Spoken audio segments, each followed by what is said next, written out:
What's up, Kansas City? Terry Riley here. I have my good friend here, Nia Richardson, today, and we are going to talk about some hot issues here in Kansas City. The first thing I want to talk about is education, because I can remember as long as you were a young whippersnapper, Okay. you have been intrinsically involved in education. What do you think the state of education is here in Kansas City? For the Kansas City, Missouri School District? For the Kansas City, Missouri School District. Save your children. It's in a really, really bad state, a very bad state. With all the new things that are going on, with the leadership that's going on in Kansas City right now, with the school board and the new superintendent, it's a sad sight. And it's not the same Kansas City, Missouri School District that graduated me out and a lot of my friends. So right now, we're just in a really bad state. The leadership is out of control. What's going on with these teachers and these schools and the takeovers, it just has to stop. And as a mother too, right now, and I have a school-age child, it's a headache. It makes me think, what am I going to do with my son's education right now? And now I have no choice but to convert to other districts or charter schools to really figure out how to really get his education back to where it was and keep it moving forward. Yeah, and that's been a very big issue. My goddaughters, plural, they went to ACE Yeah. Academy. Yeah. And it's been a struggle for the parents to find an educational institution that they trust and they believe in. Right. And so now they're looking all around, they're looking at charter schools in which they never looked at before. Right. Never looked at them before. Well, it never looked at it before, and now that is an alternative for people. And some people said, man, maybe they should have made ACE a charter school a long time ago, and maybe we could have been. That's the argument, but you kind of want to work with the public school district and. Absolutely, and I was a big proponent of working with our schools, Right. and I know that approach, and I believe that ACE did a very good job, and now. Compared to what's going on now. Yes, I mean, all I'm hearing is things that are not too positive, and I will invite Dr. Green to come on and talk about some of the changes that are currently going on in the school district, because I think it's only fair to get him on and talk about the blueprint to get Kansas City where it needs to be, because I tell you this, if the Kansas City, Missouri School District is taken over like St. Louis, Yeah. it has been a nightmare for that city. Mm-hmm. And the state still does not know what to do with the district. And so if you come and take over Kansas City and you never could figure out what to do in St. Louis, how do you think that's a recipe for moving our schools forward? But when you say we're already in a nightmare, for me as a parent, it's a nightmare right now. It's a mad nightmare. And the old ACE school, I stay in that neighborhood. I see it every day. I saw the first day of school when the children were getting greeted by police officers. I saw the day when the children were out there getting sprayed in the face with pepper spray and the ambulance and the police. It reminds me of Southeast when I was in school, when there were school closings and there were thousands, over 1,000 children in the school. They didn't know who was there. There were police there every day. It's starting to flip our neighborhood back upside down. And right now, we're not in a great state. I also had a chance, working through the Voting 1840 Vote Project, I got a chance to talk to some students at Central.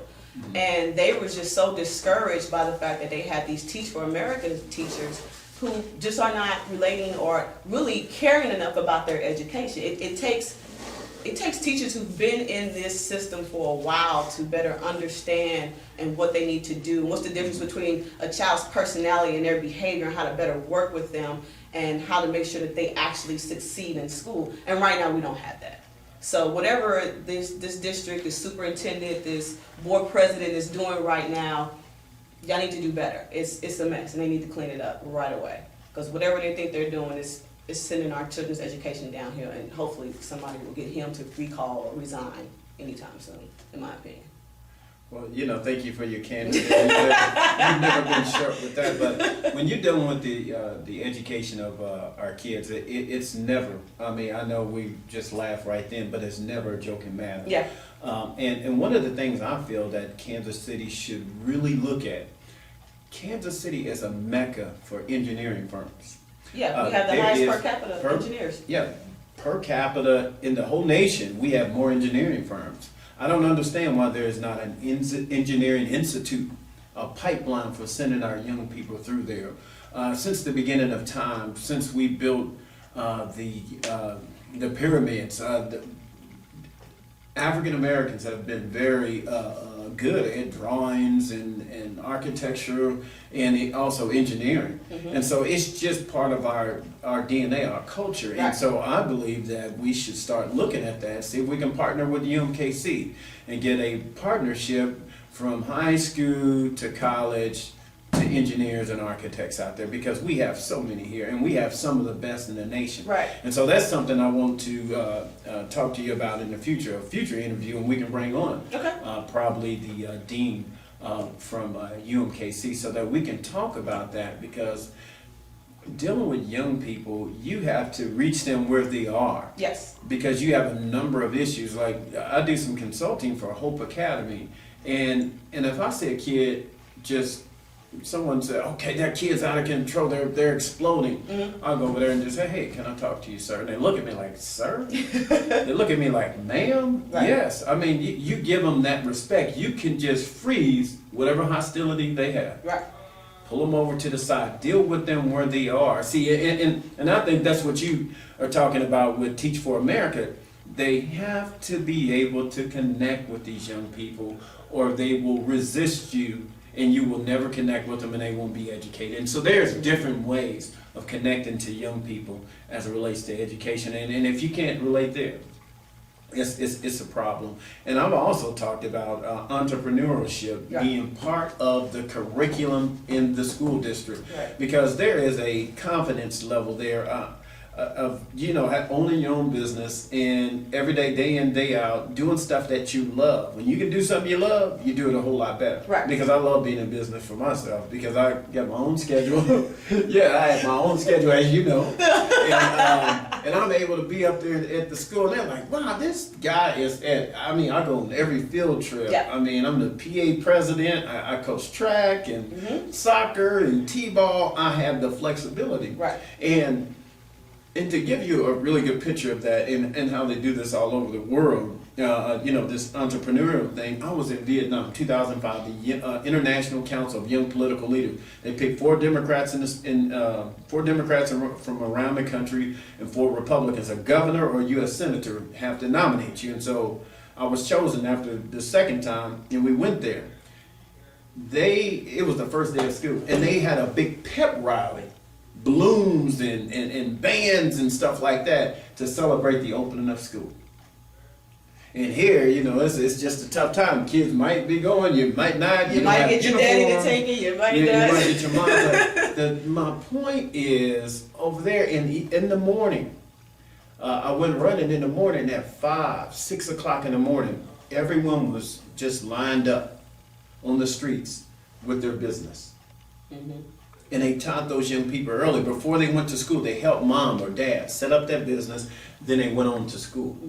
And so I think if we went back into that entrepreneurial, self-reliance type of attitude, look, depend on yourself, your skill sets, your talents, that we can start to pull our way out of this dismal state of mind, and out of this current situation we have, with our young people dropping out of school and going to prison or going to the graveyard.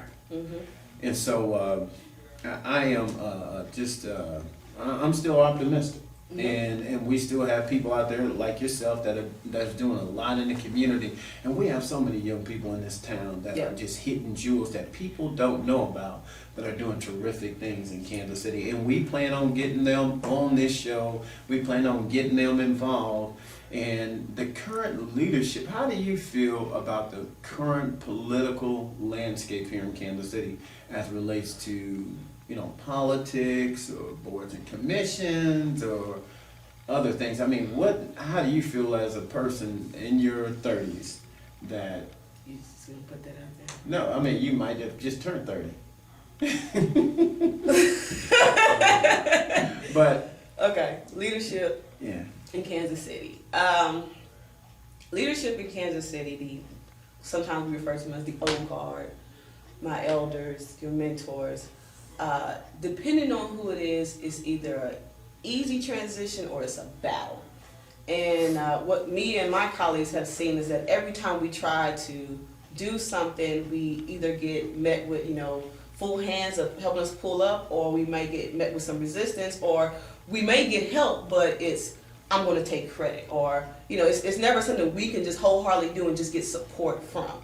I'm grateful for a lot of people who have helped in a lot of things that we've done in Kansas City with, PLO and 1840 Vote Project, and who have helped me to help support other young people who are out there doing things. We're very grateful for that, but we are constantly battling the whole, just let us do what we need to do, and teach us, don't tell us what to do. Teach us our history, let us know what went on in Kansas City. I just saw the movie that Cleaver's son did with the Freedom Is Now. Right. And we did a showing of that with 1840 Vote to a lot of young people who just weren't aware. And even myself, who's grown up around Freedom and National Black United Front and all these organizations in Kansas City, I did not know that history viewpoint of how freedom came along. Freedom came along. And those of us who didn't know, and we see what's happened now, we needed that recap to say, okay, this is what freedom actually was supposed to stand on. Things change, leadership changes things, but we really need to get back to this. So it was a good lesson in Black Kansas City, the politics of Kansas City, the leadership, how it came about in Kansas City, and we in Kansas City are so fortunate to have Black people in certain positions that we do. It's amazing that we're not as advanced as any other place, or like Atlanta or anywhere else. Or even St. Louis. Or even St. Louis, where you have a lot of Black power, but it's not being utilized in the right way where we can advance ourselves. See, that goes right back to economics. One of the things I was acutely aware of when I was on the city council and in politics, okay, I am on the city council, but how can I empower people economically also? Right. I mean, you know that from your dad's business. I say, okay, Mr. Webster, Dubois Consultants are one of the best structural engineering companies here. And so if I'm looking at this board and I have this chart here, okay, minority partners here, who can I choose? In fact, when we did Southeast Community Center, and a lot of people out there don't know, I said, well, look, bid on that thing as a prime. He bid it on it, 2.7 million.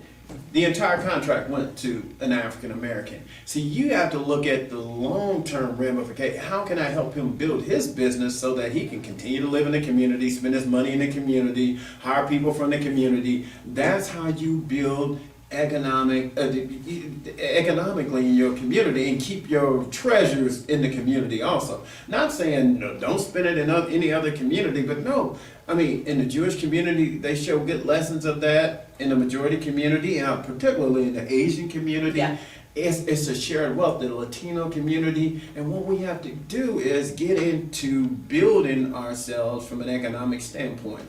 There was another gentleman I worked with Jim's Disposal. He had one truck. When he met me, Terry, I need to, I'm trying to get some of the solid waste contract. And I was like, okay, how can we do this? How can we work with you? You're qualified, you know how to do this. He went from one truck to two, now he has 86.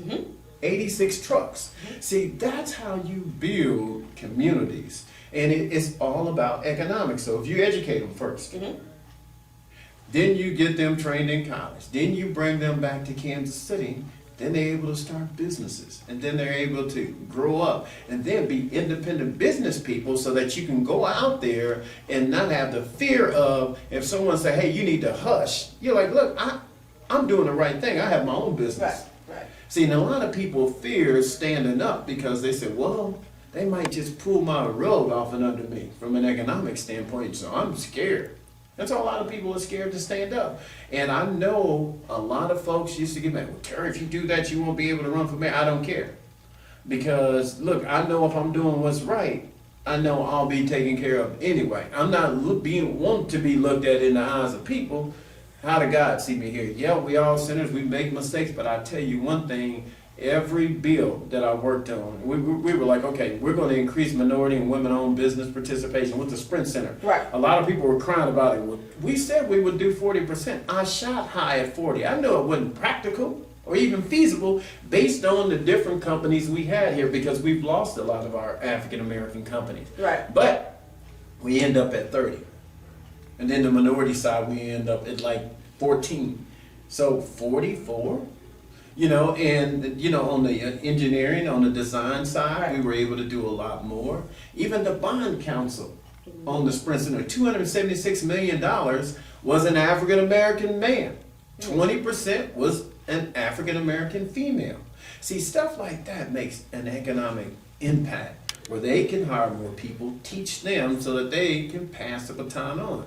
And that's a perfect segue back into leadership in Kansas City. Okay. They will, sometimes you gotta snatch the baton and just run with it. We've done that. And you've helped me, your dad's helped me, and a lot of other people have helped me, but we have to stop saying, hey, here is your place, Nia. You stay right there. You stay in your lane. You're a little bit too young. Yeah, you're married. Yeah, you have 2 kids of your own. Yeah, you're paying your taxes every day. Yeah, you drive your own car and you put gas in it every day. But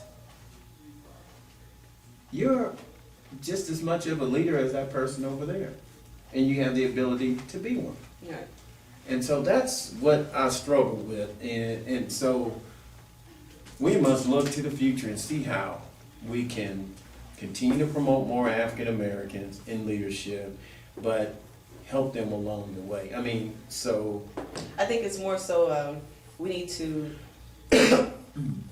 ask those before us to reach more out to teach us. I was having a conversation with my father about this, and I can't quote him, but he said he was a little fearful of the next generation and the young leadership. And I asked him why. He said because there's a lot of good potential out there, but because they are not knowledgeable of who they are, what went on historically, they will easily be bamboozled into doing something they think is right, which is wrong, which is not beneficial to, you know, the state of Kansas City, their community, or whatsoever. I've always tried to fight to really get people to come back to Kansas City. Because what I'm seeing, like you said, with boards and commissions and things like that, if you're not in Kansas City, you can't have an impact. You can't serve as a councilman. You can't serve as a political leader. You can't serve on boards and commissions. And that's a kind of a battle I'm having right now, being a married woman, my husband staying on the Kansas side. You know, I gotta come back here, I gotta stay here, I gotta remain here,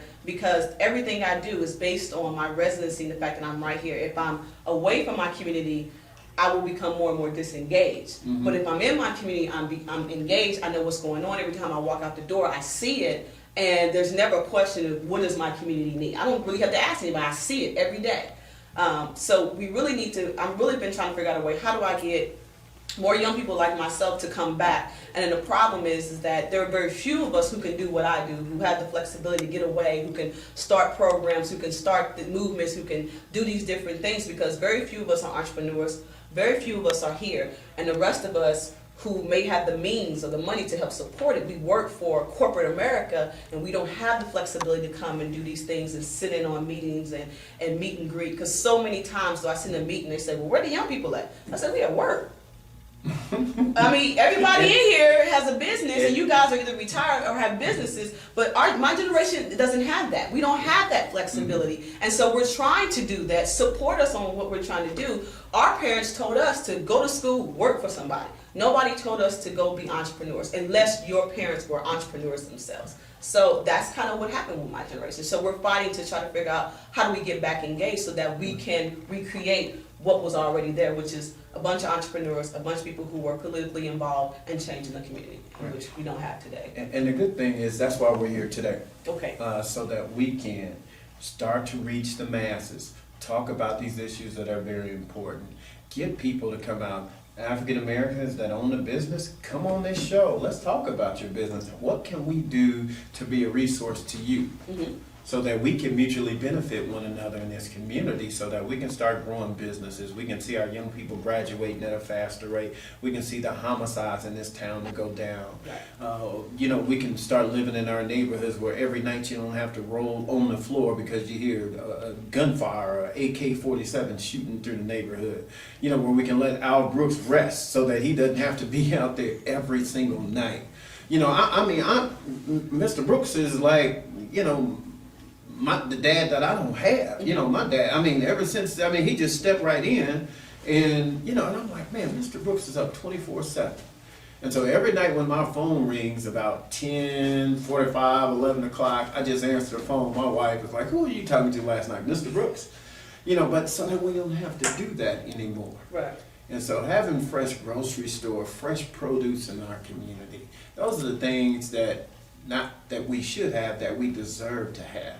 Yeah. You know, and us starting to work together. See, and so many people say, well, I just don't like so-and-so. We got to get off this I don't like. Yes, get over your syndrome. egos, and if it's about the community, let it be about the community and not your personal agenda. And I've seen so many people stop and do that, and it's like, what do you do then? If it's all about your personal agenda, then we're never going to move forward. Get past that, and let it be about the community first, and all the other things will kind of come to play. Yeah, and that's what I loved about Bruce Watkins and Jordan.